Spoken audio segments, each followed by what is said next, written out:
Thank you so much for the intro, Anu.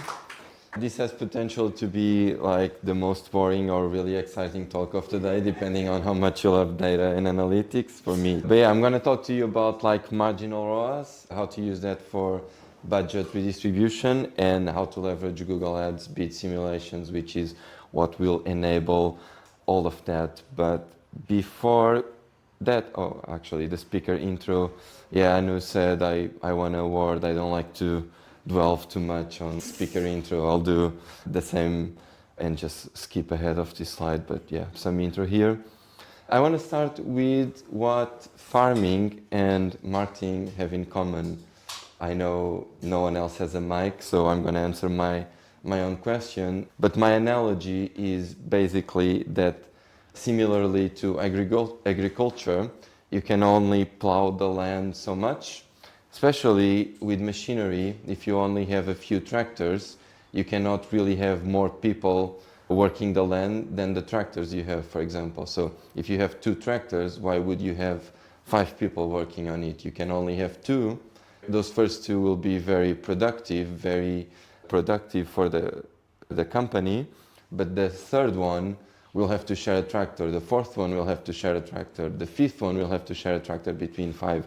And that's the concept I'm going to introduce today with Google Ads as well. Your first pounds, dollars, euros you spend on your campaigns can work very differently, can be a lot more productive for your company, for your marketing budget than the last pounds you invest on your campaign. Today we're going to uncover the concept of marginal ROAS.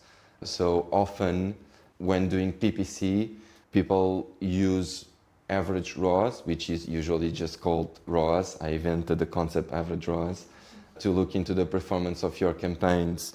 However, as I was mentioning before, like your pounds don't work all the same. So a marginal ROAS is just the returns you get from your next pound. So from someone who studied economics in high school, this is basically the concept of marginal diminishing returns. Your investment will yield different returns at different investment points. As your spend increases, often your return on that spend decreases due to saturation, competition, inefficiencies. And in the world of search, that's usually high correlated with impression share. For example, if you have a campaign with 90% impression share and another campaign with 10% impression share, both achieving the same ROAS, average ROAS as I'm calling it, if you invest an additional, say, £100 on each campaign, chances are they will work a lot harder on a campaign with 10% impression share because that campaign is not maxed out, whereas the 90% impression share campaign is already maxed out. So you don't want to pour that money into the 90% impression share, even though those 2 campaigns have the same average ROAS. So again, with an example, this could be how you invest your money in a campaign. Your first £1,000 will generate you £5,000 in revenue. So your ROAS is 500%. If you invest an additional £1,000, that additional £1,000 will get you another 3K in revenue. And if you invest yet another £1,000, that will only generate another 1.5K in return. So even though your average ROAS is 317%, and perhaps your target across the organization is 250%, for example, so everyone is very happy about the performance of this campaign. It's achieving the targets, is above target, there's room to increase spend. Actually, your last 1K is not generating the return on investment that you want it to generate. So it's actually losing you money once you consider like how much it costs to serve those sales, the cost of products, etc. So you would be better if you invested 2K instead. So that's a concept. And because I like real life examples, I have another one, which is if you were to hire people but you only had 1 laptop, the first person you hire will be very productive. The second one will have to share the laptop, so maybe they can do, in my world, for example, some code pairing, and they will still be relatively efficient, but the third person will probably only be looking at the other two. So they will marginally be less and less efficient as you add more people into your organization if you don't have the adequate materials, tech, desk, laptops, etc. to support those people. Yeah, that's really nice, great concept, but you can't really measure marginal ROAS, can you? I think you can. You can actually see gravity, but it still exists. I'm proud of that analogy, thanks. You don't see marginal ROAS in your platforms in the same way average ROAS. So marginal ROAS cannot observe, is a concept about something you haven't observed, whereas ROAS is something about an event that has happened, so it's more measurable, but that doesn't mean that you cannot drive the marginal ROAS of your campaigns. And actually, there's a few ways you could do that. In my view, there's at least three, because I gave you the title of the talk at the beginning. You will see I will settle for Google Ads bid simulations, but I will quickly cover the other two. So the first one is an experimentation. You could, in Google Ads, for example, run a drafts and experiments test, an A/B test, and say on one side of the campaign, my target ROAS is 500%, on the other is half of that, 250%. What happens to conversion value and what happens to spend on both sides of the experiment, and then your marginal ROAS on going from 250 to 500% is what your experiment is telling you. So what you observe in that experimentation will allow you to calculate basically the difference in conversion value from the A side of the test, targeting 500 ROAS, divided by a difference in conversion value on the A side of the test, divided by the B side of the test. So that will be your marginal ROAS from point A to point B. The drawbacks is you can only really measure one point at a time. So in this example, you're measuring what's your marginal ROAS from 250 to 500, and you don't really have a full picture of all the potential marginal ROAS for each extra pound you spend. And it's a bit time consuming. You need to set up the experiment properly. You need to set up a drafts and experiments. There's a lot of things going into setting up this experimentation. The next method is statistical modeling. You could try to look into a set of inputs, like how many impressions the campaigns have, what's their impression share, their click impression share, how much spend it goes into that, some market conditions, etc., and try to come up with an equation, with a regression that calculates how much value increases as you increase your spend. But I guess the challenge is you will be missing some key inputs. For example, you don't have access to the auction dynamics. You don't know how much your competitors bid for specific keywords at a given point in time. And some of those inputs that would be very valuable for your regression are only visible to the ad platforms. They won't be sharing that data with you as freely as you'd like, and also very time consuming until you get it right. Our solution for that problem is to leverage Google Ads campaign bid simulations. They've already did this for you. So if you go to the UI, you will see something like this for each campaign or portfolio bid strategy. And they will tell you, okay, last week your target was this point. If you increase your target from 150 to the next point, you will get X% more value and you will spend X% more. And your marginal ROAS at any given point in this curve will be the difference in conversion value from point A to point B divided by the difference in spend from point A from point B. And you can continuously calculate the marginal ROAS for each point in the curve. Is basically always the same process, the difference in conversion value between this point and the previous one, and the difference in spend between those 2 points. When you do this in the UI, it can be quite time consuming. Like some search accounts have hundreds, dozens, hundreds of campaigns, so it's not really efficient to go one by one. Maybe you could do for your top 2 or 3 campaigns every now and again. But you can also do this at scale by leveraging Google Ads API. So a part of the API that is called GAQL, which is basically Google Ads API query language. And you can just select the fields from the campaign simulation object. In this case, for target ROAS, you may also have target CPA or target impression share. You select that, you have some automation, some bit of coding running in the background that fetches that on a daily, weekly basis into, for example, your data warehouse. And now you've collected all this data into one central place, and you can do stuff with it that we're going to see in a second. So this is actually that data, all the simulations for a given account, already with some transformations applied on top of it. So each color here represents a campaign in one given account.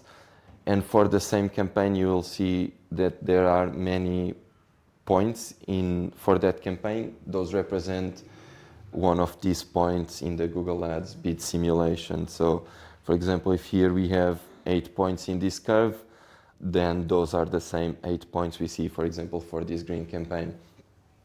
And because we now have this data internally in our data warehouse, we can apply transformations to that data. We have calculated for each point what's the marginal ROAS of those accounts. So we now have these available at scale in our BI tool, in our data warehouse for analysis, reporting, etc. And what we do with this in order to extract value from this concept of marginal ROAS is that we're going to rank all these points in the curve of all campaigns for the same account, but instead of being on a campaign by campaign basis, we will now rank them all on an account basis. So this is the same data, actually the same colors for the same campaigns, but instead of being ranked campaign by campaign in isolation, now we've ordered them in descending order of marginal ROAS across the whole account. So you start to have an idea of at which point of spend in your account you're starting to hit marginal decreasing returns that you're not comfortable with, that are below the targets that you would like to achieve. And again, same data, slightly different colors. We now here have the representation of points in the curve that are not being currently targeted. So the gray ones would be any points on the campaign's curves except for the big one, whereas the blue ones are the points that we are currently targeting for different campaigns. And what's interesting about this, and this is some anonymized but real data from one of our clients, is that they are targeting some campaigns at the very lower end of this graph with really low marginal ROAS and some campaigns with really high marginal ROAS. And when you look at it, it doesn't really make sense. But if you dive deeper into it, you will see that some of these campaigns will have a very similar average ROAS. So there's some logic into the reason why the people optimizing that account have made those decisions. When they go into Google Ads, they see, okay, my average ROAS for campaign X at the bottom right and my campaign Y at the beginning is the same. I should keep the same targets for these campaigns, but because their marginal ROAS is completely different, they are missing out on some opportunities to be a lot more efficient across the account. So that's the concept, I guess. What do we do with it? And there's mostly two things we can do. One is to create like a sliding scale for key decision makers. So this has been really useful in conversations with like senior stakeholders, where we can we are using a wealth of data and really complex, at times, processing and calculations in the background, but we can create one single curve that tells them for any point in this curve how much you are expected to spend and how much your marginal ROAS will be, how much conversion value, how much spend you will have at any given point in the curve. So if you're comfortable with a marginal ROAS above 100%, you can choose the 10K, 9.7K point here, and you want to target that. If you're really keen on growing your business and at this point you don't really care much about profitability, you just want your average ROAS to look positive, but you're okay to commit to a marginal ROAS of 44%, you can target the point in a curve that will make you spend 20K and generate more value. So yeah, this makes the conversation with CMOs, senior stakeholders, very easy because you're just showing them one single curve and they have to make one decision. What's the optimal point for them that aligns with the business outcomes, the business KPIs that they want to achieve. And then secondly, for example, if they decide, let's actually spend the 13K, I like that 79% marginal ROAS, then there's a playbook behind that will tell them, okay, we've ranked all these points in the curve, you want to target 13K, this is the changes you need to make to all the campaigns in your account to make it the most efficient. So because we've ranked all these campaigns, we now know, for example, if we want to be at this point here, then this target ROAS here will need to decrease, and we probably have room to increase the target ROAS on this campaign here. And those calculations will be made in the background, and we will say, okay, for campaign 173, we need to increase the target from 540 to 625. For campaign 100, we need to decrease the target, and that's the most efficient way to get to the 13K point in the curve that you want to be at. Bringing it all together, leverage the Google Ads API to get all these simulations, all this data at scale in a place that you can then work with them, usually data warehouse, BI platform. And then you have all this data organized and transformed and ranked in terms of marginal efficiency. So you can actually use a wealth of data to show a really simple aggregate view of the world, to tell people how much do you want to spend, where's efficient in this curve, where you start to waste spend. And then when people make the decisions of where they want to be in this curve, you go back to your granular data that will suggest which adjustments to which campaigns you need to make in order to be at the most efficient point in the curve according to your own goals. That's mostly it. So a few takeaways, like your marginal ROAS, it's already hidden in plain sight. Just leverage Google Ads bid simulations and you can calculate it. Yeah, very important to bear in mind that your budget doesn't perform evenly.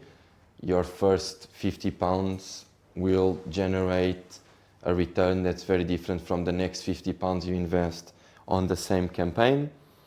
So this marginal ROAS will expose what averages can't. This tool is nice because it's sophisticated enough for analysts. People will feel there's some science going on behind it, but it's also simple enough to drive a conversation with a C-suite senior stakeholder and just present them one simple curve about your return on investment. And finally, even though one of the applications is like this big picture strategy, you can actually make very precise decisions from the back of it and make very targeted campaign target changes to drive the outcomes you strategically want to drive. So Marginal ROAS is capable of playing in both fields, like high-level strategic and tactically as well. And that is it from me. Thank you very much. And yeah, any questions, let me know.